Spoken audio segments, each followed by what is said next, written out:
বলল, শোনো, একটি রাতই তো, একটু কষ্ট করো প্লিজ। আমরা তো অনেক কষ্ট করে এত সব আয়োজন করেছি, রাতে অনেক ফাংশন আসে। এরপর তোমায় আর নিতুলকে গায়ে হলুদ মাখিয়ে গোসল করানো হবে, তারপর দুজনকেই বরকনে সাজানো হবে, তারপর দুজনকে বাসর ঘরে দেয়া হবে। অত কিছু শুনে আমার রাগ চড়ে বসেছিল মাথায়। কি অদ্ভুত কাণ্ড! এমন বিয়ের কথা কখনো শুনিনি আমি। নিতুল যেমন পাগল, ওর বন্ধুগুলোও ঠিক তাই। রাত 10টা, আমাদের দুজনকেই উঠোনের আলাদা আলাদা জায়গায় দিয়ে গোসল করিয়ে দেয়া হলো। তারপর ঘরে এনে আমায় শাড়ি পরিয়ে দিল ওরা। কি সুন্দর বাহারি শাড়ি! তারপর কানে দুল, হাতে বালা আর পায়ে নুপুর, চোখে কাজল মাখিয়ে দিল একজন, একজন দিল দু পায়ে আলতা মাখিয়ে। তারপর একজন আমার মুখের সামনে এসে ধরলো আয়না। আয়নার কাছে তাকিয়ে আমি বড় অবাক হয়ে গিয়েছি, কারণ নিজেকেই আমি চিনতে পারছি না এখন। চোখে কাজল আর বাহারি রঙা শাড়িতে আমায় এত ভালো লাগবে তা আমি কোনোদিন ভাবিও নি।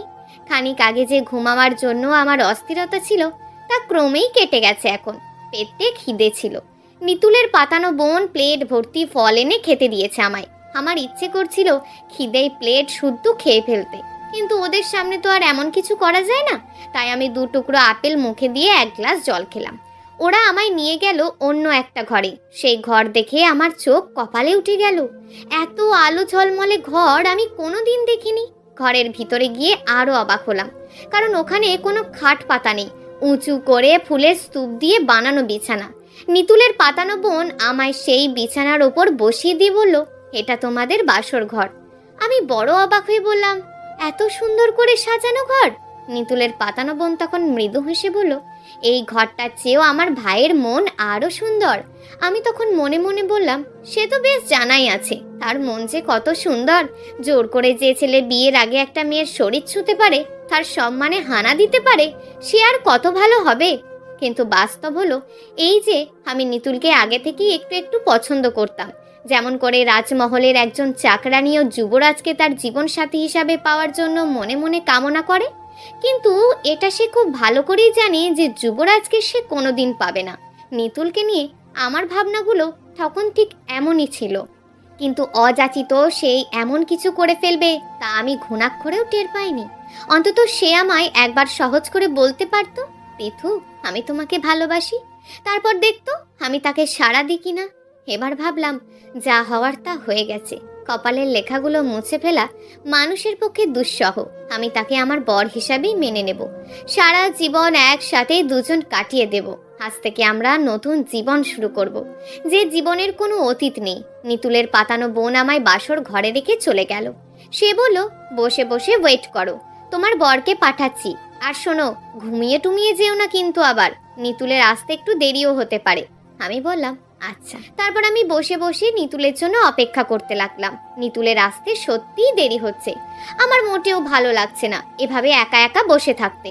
নিতুল এলো শেষ রাতের দিকে। তখন আমি বসে বসে মিনমিন করে কাঁদছিলাম আর নিজের কপালকে দোষ দিচ্ছিলাম। সে এলো হাতে করে একটা সাদা গোলাপ নিয়ে। সেই গোলাপ আমার হাতে দিয়ে বলল, এই যে তুমি ফুলের স্তূপের ওপর বসলে, এই অতগুলো ফুল কিংবা তোমার হাতে যে সাদা গোলাপটা আমি দিলাম, সেটির কথাই বলো। এই সবগুলো ফুলের থেকে তুমি বেশি সুন্দর আর বেশি পবিত্র। ওর এমন উচ্চ প্রশংসা শোনার পর আমার কান্না মৃদু হাসিতে পরিণত হবে সে আগে থেকেই জানতো, তাই সে এমন করেই বলল। নিতুল এবার আমার হাত ধরে পাশে বসলো, তার হাতের স্পর্শে মুছে দিল আমার চোখের জল। তারপর বলল, ভালোবাসি। আমি বললাম, চাই বাসো। ভালোবাসলে এভাবে সারা রাতভর আমায় একা একা বসিয়ে রাখতে না। তোমার সাথে আমার কোনো ভালোবাসাবাসি নেই। নিতুল তখন আমায় জাপটে ধরে আমার 2 চোখের পাথায় চুমো খেলো। তারপর আমার পিঠে আলতো স্পর্শ করে বলল, ওপরওয়ালা জানে আমি কতটা ভালোবাসি তোমায়। এই তোমার জন্য আমি আমার পরিবার ফেলে রেখে এসেছি। আমি কি বলেছিলাম এসব করতে? তুমি জোর করি তো সব কিছু করেছো। ভালোবাসার জন্য করেছি, কারণ আমি জানতাম কোনোদিন আমার বাবা মা সহজে তোমায় মেনে নিত না। তাই এই কঠিন পথে আমায় হাঁটতে হলো। কঠিন পথে হেঁটেই বা কি লাভ হলো? বাবা মা তো আর কোনোদিন আমাদের মেনে নেবেন না। নেবে, 100 বার নেবে। নিতুল, আমার ভয় করে, যদি কোনোদিন তুমি আমায় একা ছেড়ে চলে যাও, যদি কোনোদিন অস্বীকার করো আমায়। নিতুল আমার মাথার ওপর তার হাত রেখে বলল, ভালোবাসার কসম, আমি কোনোদিনও তোমায় ভুলে যাব না, এমনকি মৃত্যু এলেও না। আমরা দুজন শত বিপদের দিনেও একসাথে থাকবো। যদি বাবা মা বলে আমায় ছেড়ে দিতে, ধুর বোকামে, এসব কেউ বলবে নাকি? আচ্ছা, এখন বাদ দাও তো এসব কথা। ফুলসজ্জার রাতটা এভাবে কেটে যেতে দেওয়া যায় না। তারপর ঘরের সবগুলো রঙিন বাতি নিভে গেল একসাথে দপ করে। ঘরময় ছুটে এলো গাঢ় এবং গভীর আঁধার। এই সময় হঠাৎ করে বাইরে থেকে দরজায় ঠকঠক আওয়াজ হলো। কেউ একজন জোরে জোরে নক করছে দরজায়। নিতুলের মেজাজ তখন তিরিক্ষি হয়ে উঠল। সে বিছানা থেকে উঠে দরজার দিকে এগিয়ে যেতে যেতে বলল, কে রে ওটা? নিতুল দরজা খুলে সামনে দেখে তার পাতানো বোন মিটিমিটি করে হাসছে। নিতুল রাগে মুখ লাল করে বলল, বিন্দু, কি হলো তোর? দরজায় নক করলি কেন? কি সমস্যা? বিন্দু বলল, কোনো সমস্যা নেই, আমার মন চাইলো তাই নক করলাম। তোকে কি আমি বলেছি দরজা খোলার জন্য? তুই খুললি কেন দরজা? ফাজলামো করছিস বিন্দু, এর ফল ভালো হবে না বলছি। বিন্দু হিহি করে হেসে উঠে বলল, ফাজলামো করার ফল কতটুকু খারাপ হবে? নিতুল কোনো কথা বলল না। সে বিন্দুর মুখের ওপর ঠাস করে দরজা আটকে দিল। ওপাশ থেকে বিন্দু কি একটা যেন বলল, তা আমি শুনতে পাইনি, কিন্তু ওর এমন আচরণ আমার মোটেও পছন্দ হয়নি। বাসর রাতে ভাইকে তার পাতানো বোন এসে ডিস্টার্ব করবে, কেমন কাঁটা কাঁটা বলবে, আর তা দেখে এবং শুনে আমি স্বাভাবিক থাকবো তা তো হতে পারে না। এখানে তো কিছু একটা আছেই, নয়তো তার অত অত বন্ধু বান্ধবী থাকতে এই একটা মেয়ে যে কিনা নিতুলের পাতানো বোন, সে এমন উদ্ভট আচরণ কেন করবে? আমি মন খারাপ করে বিছানা থেকে উঠে বসে আছি। নিতুল এসে টেবিল থেকে জগ নিয়ে গ্লাসে পানি ঢাললো। তারপর সেই পানি খেয়ে আমার কাছে এসে বলল, মুডটাই নষ্ট করে দিল। আমি বললাম, ও আসছিল কেন? বিন্দুর মাথায় প্রবলেম আছে, মাঝে মধ্যে সে এমন অদ্ভুত আচরণ করে, তাই বলে একজনের বাসর রাতে তাদের স্বামী স্ত্রীর একান্ত মুহূর্তে এসে এমন করবে? আচ্ছা, বাদ দাও তো এসব, এমনিতেই রাত শেষ। তারপর আবার ঘরটা অন্ধকার হলো। আমি ওর প্রশংসা কিংবা শারীরিক আহ্বানে তেমন একটা সাড়া দিতে পারলাম না। নিজেকে কেন জানি হঠাৎ খেলনা মনে হচ্ছে আমার। কেন জানি মনে হচ্ছে আমাকে নিয়ে কেউ খেলছে, নিষ্ঠুরভাবে খেলছে। নিতুল আমার শরীর থেকে তার সুখ কুড়িয়ে নিচ্ছে তিল তিল করে, কিন্তু আমি মোটেও ওসবের দিকে মনোযোগ দিতে পারছি না।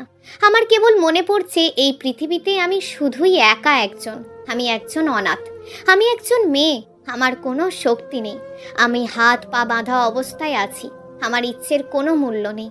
এখন এই মুহূর্তে আমি যদি বলি, নিতুল, আমার ভীষণ মন খারাপ, আমার এসব ভালো লাগছে না, প্লিজ একটু একা থাকতে দাও না আমায়, তবে কি আমায় নিতুল ছেড়ে দেবে? কিছুতেই না। সে তার শারীরিক সুখ অর্জন করেই আমায় মুক্তি দেবে, এর আগে নয়। আচ্ছা, এর নামই কি তবে ভালোবাসা? আমার চোখে ফেটে কোলকোল করে জল নামছে। নিতুল সেই জল দেখছে না, সে আছে তার খেয়াল নেই, তার সুখের নেশায়। ইচ্ছে করছে চিৎকার দিয়ে কাঁদতে, কিন্তু কাঁদতে পারছি না, আমি কিছুতেই কাঁদতে পারছি না। আচ্ছা, আমার এমন কেন হচ্ছে? আজ সন্ধ্যাবেলাতেও তো নিতুলের সব অপরাধ ক্ষমা করে তাকে আমি বর হিসাবেই গ্রহণ করেছিলাম, কিন্তু এখন নাকি এখানে কিছু একটা আছে?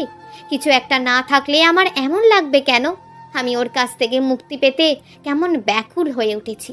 ঠিক তখন আবার দরজায় কেউ কড়া নাড়ল, ঠক ঠক ঠক। এটা নিশ্চয়ই বিন্দু। বিন্দু এসেছে আবার। কেন? কি চাই ও নিতুলের কাছে? নিতুল কিন্তু এবার দরজায় কড়া নাড়া শুনে উঠে গেল না সঙ্গে সঙ্গে, সে গেল খানিক পরে। তখন তার শরীর ঝিমিয়ে এলো। যখন আজকের মতন আমার প্রয়োজন ফুরিয়ে গেল তার কাছে, তখন। তারপর আমার সাথে আর একটি কথা না বলে সে ছুটে গেল দরজার পাশে। তারপর দরজার খিল খুলে দিয়ে বলল, আবার এসেছিস? বিন্দু হিহি করে হেসে উঠল। আমি তাকিয়ে দেখলাম ওর হাসিটা ভীষণ ভয়ঙ্কর। তারপর বিন্দু তার আঁচল দিয়ে নিতুলের মুখটা মুছে দিতে দিতে বলল, ইস, কিভাবে ঘেমেছে, বউটা আদরও করতে জানে না। নিতুল বলল, এসব করছিস কেন তুই? মাথায় কি আবার ভূত চেপেছে? বিন্দু হাউমাউ করে কেঁদে উঠল হঠাৎ। কাঁদতে কাঁদতে সে এলিয়ে পড়ল নিতুলের ওপর। নিতুল আগলে নিল নিজের বুকের ওপর বিন্দুকে। তারপর সান্ত্বনা দেওয়ার গলায় বলল, কি হয়েছে তোর? শরীর খারাপ লাগছে বিন্দু? বিন্দু তার ভেজা গলায় বলল, হুম। তাহলে মাথাটা কেমন করছে না? না, মনটা কেমন করছে রে নিতুল। আমি না হঠাৎ করে মরে টরে যাব দেখবি। চুপ, একদম চুপ, জীবনেও এসব বলবি না আর। নিতুল বিন্দুর মুখে হাত চেপে ধরল। তারপর বলল, হায়, তোকে শুইয়ে দিয়ে আসি। আমি শুধু তাকিয়ে দেখলাম। নিতুলের কাঁধে হেলান দিয়ে দাঁড়িয়ে হাঁটছে বিন্দু, আর নিতুল তার কাঁধের ওপর হাত দিয়ে হেঁটে যাচ্ছে তার সাথে। হতে পারে ওরা পাতানো ভাই বোন, কিন্তু আমার কাছে এই দৃশ্যটা বড় ভয়ানক দেখালো। আমার ভিতরটা কেমন জমে উঠলো মুহূর্তেই, ধকপক করে বাজতে লাগলো হৃৎপিণ্ড। কেন জানি আমার মাথায় তখন বারবার একটা বিষয় ঘুরপাক খাচ্ছিল। আমার কেবল বারবার মনে হচ্ছিল সামনে আমার মস্ত বড় বিপদ। এই বিপদ থেকে আমি কিছুতেই বাঁচতে পারবো না, কিছুতেই না। নিতুল ফিরল খানিক পর। তাকে কেমন চিন্তাশীল দেখাচ্ছিল। সে আমার কাছে মৃদু হেসে স্বাভাবিক হওয়ার ভান করছে। আমি কোনো কথা বললাম না। প্রচণ্ড মন খারাপ নিয়েও পাশ ফিরে শুয়ে থাকলাম। নিতুল এসে আমার পাশে শুতে শুতে বলল, ওর মাথার সমস্যাটা হঠাৎ বেড়ে গেছে, যা তা বকছে এখন, খুব কষ্টে ঘুম পাড়িয়ে রেখে এসছি। আমার এখন কেন জানি জানতে ইচ্ছে করলো বিন্দুর বিষয়, কিন্তু আমি কিছুই জিজ্ঞেস করলাম না। নিতুল একটা সিগারেট ধরালো। সেই সিগারেটের ধোঁয়ায় ঘর মোহিত হয়ে গেল। কি বাজে এই সিগারেটের গন্ধ! আমার দম বন্ধ হয়ে আসছে। আমার খুব ইচ্ছে করছে ওকে বলি, নিতুল, সিগারেটটা বাইরে গিয়ে ধরালে হতো না, কিন্তু সাহস হলো না। নিতুল বলল, পৃথু, একটু ঘুমিয়ে নিই আমরা, কেমন? বলে জ্বলন্ত সিগারেট হাতেই চোখ দুটো বুজে ফেলল নিতুল। আর তার সিগারেট ধরা হাতের তালটা হারিয়ে আমার গালের ওপর এসে গালের খানিকটা অংশ পুড়ে গেল। ব্যথায় আমার কোকিয়ে ওঠার কথা ছিল, কিন্তু আমি এমন কিছুই করলাম না। চুপচাপ দু চোখের পাতা এক করলাম। তারপর দেখলাম ভয়ানক এক শব্দ। বিন্দুর সাথে শুয়ে আছে নিতুল। ওদের দুজনের গায়ে একটা সুতো পর্যন্ত নেই। বিন্দু নিতুলের চুলে তার আঙুল দিয়ে চিরুনি দিয়ে কেটে দিতে বলছে, বলো তো, আমি বেশি সুন্দর না পৃথু? নিতুল বলল, তুই। আচ্ছা, তুই কাকে সত্যিকারের ভালোবাসিস, আমায় না পৃথুকে? তোকে। আমায় যদি ভালোবাসিস তবে পৃথুকে বিয়ে করলি কেন? নিতুল খিলখিল করে হেসে উঠল। বিন্দু এবার বলল, দাঁড়া, তোর হাসি আমি ছুটাচ্ছি, বলে সে নিতুলের গালে এমন কামড় বসালো, নিতুল একেবারে কেঁদে উঠল। ঠিক ওই সময় আমার ঘুমটা ভেঙে গেল। স্বপ্নের বিষয়টাও গেঁথে গেছে হৃদয়ে। আমি মনে মনে বললাম, কিছু তো একটা আছে, কিন্তু সেই কিছুটা কি? সে যাই হোক, সুইচ টিপে লাইট জ্বালাতেই চমকে উঠলাম আমি। এই ছোটবেলা থেকে তো ওদের বাড়িতে থাকি আমি, কিন্তু কোনোদিন খেয়াল করে দেখা হয়নি ওর চোখ দুটো এত মায়াবী। এমন মায়াবী চোখের একটা মানুষের ভিতরে এত রহস্য কেন? আচ্ছা, নিতুল কি সত্যিই ঠক? সে কি আমায় ধোকা দিচ্ছে? সকালবেলা নিতুকে ঘুমিয়ে রেখেই আমি বাগানের কাছে গিয়ে অনেকক্ষণ দাঁড়িয়ে রইলাম। বাগানে কত রকমের যে ফুল ফুটে আছে, সেসব ফুল দেখে মনটা আরও বিষাদ হয়ে গেল। রাতে বাড়ি ভর্তি মানুষ ছিল, এখন বাড়িটা শূন্য খাঁ। ওরা সবাই কি তবে চলে গেছে? বিন্দু আছে, ওকে ঘুম পাড়িয়ে রেখে এসেছে নিতুল। আচ্ছা, বিন্দুর সাথে নিতুলের অত কি? বাগানে ভালো লাগছে না বলে ফের ঘরে ফিরে এলাম। ঘরে ফিরে দেখি নিতুল বিভোর হয়ে ঘুমাচ্ছে। ঘুমিয়ে থাকা নিতুলকে দেখে এত মায়া হয় কেন? কাল যে নিতুলের প্রতি এত এত ক্ষোভ রাগ ছিল, সেই নিতুলের সাথে কাঁধে কাঁধ মিলিয়ে অন্য একটা মেয়ে হাঁটলে আমার ভিতর পুড়তে থাকে কেন? নাকি এরই নাম ভালোবাসা? ভালোবাসা কি না চাইতেও আপনা আপনি হয়ে যায়? আমার খুব ইচ্ছে করছে নিতুলকে আমার জ্বলতে থাকা বুকটাই ধরে এক করে ফেলতে, তারপর চিৎকার দিয়ে বলতে, নিতুল, এখন তুমি আমার ছাড়া আর কারণ না। তুমি আমায় ঠকিও না নিতুল। তুমি আমায় ঠকালে মৃত্যু ছাড়া আর কোনো উপায় থাকবে না আমার। আমি আস্তে আস্তে ওর কাছে বসলাম। তারপর নিতুলের একটা হাত ধরে ওর কাছাকাছি গিয়েছি আমি। নিতুলের শ্বাস প্রশ্বাসের শব্দগুলো আমার ভিতর আন্দোলিত হচ্ছে খুব করে। এবার আমি তার ঠোঁটের কাছাকাছি হলাম। তখন ঠিক পিছন থেকে কারোর গলার শব্দ শুনে চমকে উঠলাম আমি। বিন্দু, সে এখন ডাকছে নিতুলকে। নিতুল, এই নিতুল! আমি লজ্জায় এবং রাগে ছিটকে পড়লাম গিয়ে দূরে। তারপর মাথা নত করে বসে রইলাম। বিন্দু এবার নিতুলের কাছে এসে বসলো। তারপর নিতুলের চুলে আলতো করে হাত বুলিয়ে সে ডাকলো, নিতুল, হ্যাঁ নিতুল। নিতুল ঘুম ঘুম